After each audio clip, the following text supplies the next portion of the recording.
Imaginez une femme assise sur un trépied, au plus profond d'un temple grec. Autour d'elle, des volutes de fumée s'élèvent d'une faille mystérieuse. Ses yeux se révulsent, sa voix se brise en sons étranges. Et pourtant, ses paroles vont décider du destin de rois, d'empires et de batailles. Bienvenue dans l'univers fascinant de la Pythie de Delphes, là où le mythe rencontre la réalité. Pour comprendre la puissance de cet oracle, il faut d'abord remonter à ses origines, profondément ancrées dans la mythologie grecque. Le nom même de Pythie vient de Python, un serpent légendaire. Selon certaines traditions, il était un enfant de Gaïa, la terre-mère elle-même, née du limon après le grand déluge. Pour d'autres, il fut créé par la déesse Héra pour tourmenter la mère d'Apollon. Quoi qu'il en soit, ce monstre terrifiant avait élu domicile sur les pentes du mont Parnasse, à l'endroit qui deviendrait plus tard Delphes. Personne n'osait s'en approcher. Mais Apollon, jeune dieu de la lumière, de la musique et de la prophétie, armé de son arc et de ses flèches d'argent, décida de défier la créature. Après un combat titanesque, il terrassa Python. Pour commémorer sa victoire et s'approprier le pouvoir prophétique du lieu, il décida de fonder son propre sanctuaire à cet endroit précis. Delphes était né. Mais un sanctuaire a besoin de prêtres.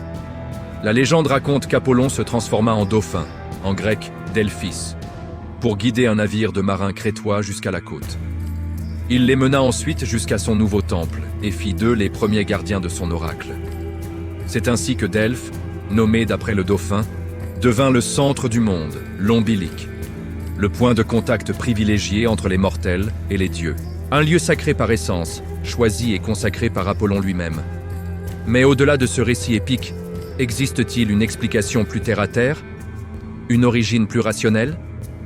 L'historien grec Diodore de Sicile, qui a vécu au 1er siècle avant notre ère, nous livre une autre version. Il raconte l'histoire d'un berger qui, en faisant paître ses chèvres près d'une crevasse, remarqua un comportement étrange. Les animaux qui s'approchèrent de la faille se mettaient à sauter de manière désordonnée et à bêler d'une façon inhabituelle, comme s'ils étaient en transe. Intrigué, le berger s'approcha à son tour et, en respirant les vapeurs qui s'échappèrent du sol, il se sentit lui aussi pris d'un état d'exaltation et commença à prédire l'avenir. La nouvelle se répandit rapidement. Des gens vinrent de partout pour expérimenter ce phénomène, mais certains, dans leur état de transe, tombèrent dans la crevasse et y périrent. Pour éviter d'autres accidents, les habitants décidèrent de sanctuariser le lieu. Ils choisirent une femme, considérée comme plus pure et réceptive, pour servir d'intermédiaire. Elle s'asseyait sur un trépied placé au-dessus de la faille et transmettait les messages divins en toute sécurité. Cette histoire, bien que peut-être embellie, suggère une transition fascinante. On passe d'un phénomène naturel observé par hasard à un rituel parfaitement organisé et institutionnalisé. Le mythe et la raison commencent déjà à s'entremêler. Alors, qui était vraiment cette femme, la Pythie? Contrairement à l'image qu'on pourrait en avoir, elle n'était pas forcément une jeune et belle vierge. Au début du culte, c'était le cas. Mais après une agression où une Pythie fut enlevée en raison de sa beauté, les règles changèrent. On choisit alors des femmes plus mûres, souvent âgées d'une 50aine d'années, qui devaient mener une vie chaste et irréprochable. Elles étaient sélectionnées parmi les familles respectables de Delphes, sans critères de richesse ou de statut social. Ce qui comptait, c'était leur conduite exemplaire. L'historien et prêtre de Delphes, Plutarque, disait d'elle qu'elle devait approcher le dieu avec une âme vierge, c'est-à-dire libre de toute passion et de toute perturbation. Une fois choisie, elle abandonnait sa famille et consacrait le reste de sa vie au service d'Apollon. Elle menait une existence simple, presque austère, au sein du sanctuaire. Pourtant, ce personnage humble exerçait une influence politique et sociale immense. Elle ne détenait aucun pouvoir direct. Elle ne gouvernait pas, mais ses paroles, interprétées par les prêtres, pouvaient déclencher des guerres, fonder des colonies ou faire tomber des rois. C'est ce contraste saisissant entre sa vie modeste et son pouvoir indirect colossal qui rend la figure de la Pythie si fascinante.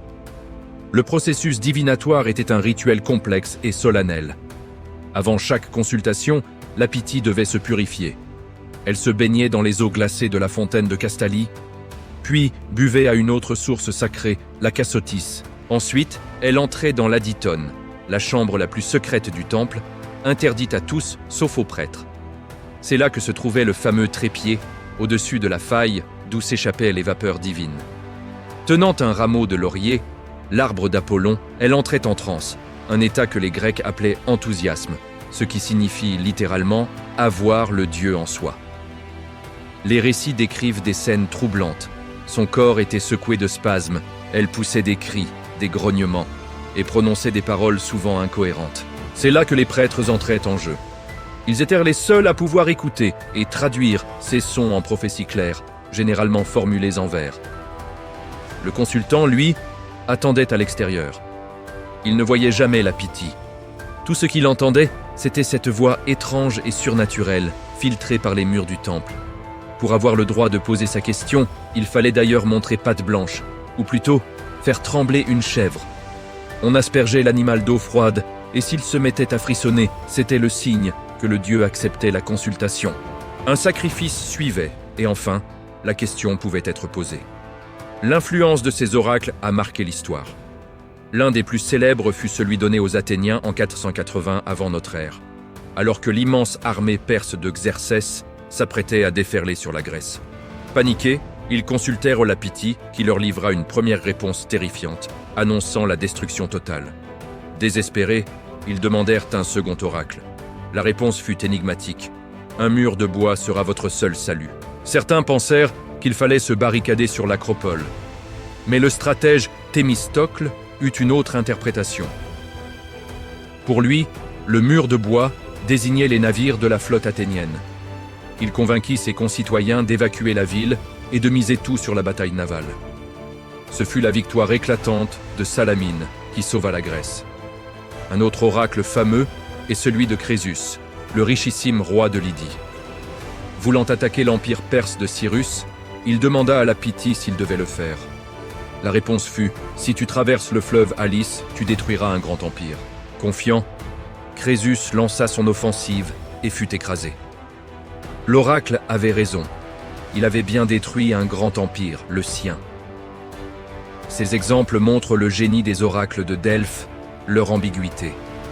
Assez vague pour être toujours vrai, ils laissaient une immense marge d'interprétation aux prêtres, qui devenaient de fins diplomates et des analystes politiques redoutables.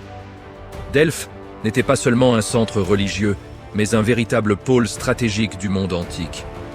Pendant des siècles, le mystère des vapeurs de Delphes est resté entier. Mais la science moderne a apporté de nouveaux éclairages. Au XIXe siècle, lors des grandes fouilles menées par l'école française d'Athènes, les archéologues ne trouvèrent aucune faille évidente, et l'hypothèse des gaz fut un temps abandonnée. Il a fallu attendre la fin du XXe siècle pour que le débat soit relancé. Dans les années 1980, des géologues ont découvert que le temple de Delphes était construit à l'intersection de deux failles tectoniques, la faille de Kerna et celle de Delphes. Puis, en 2001, le géologue Gell de Boer a fait une découverte capitale. En analysant l'eau de la source de Castalie, celle où la Pythie se purifiait, il a trouvé des traces de méthane et surtout d'éthylène, un gaz connu pour ses propriétés euphorisantes à faible dose. L'hypothèse est donc que de petites quantités de ces gaz, s'échappant des failles, se concentraient dans la chambre souterraine du temple. En les inhalant, la Pythie entrait dans un état de transe psychotropique. Ajoutez à cela le jeûne, la fatigue du rituel, la pression psychologique et l'attente collective, et vous obtenez le cocktail parfait pour une expérience prophétique intense.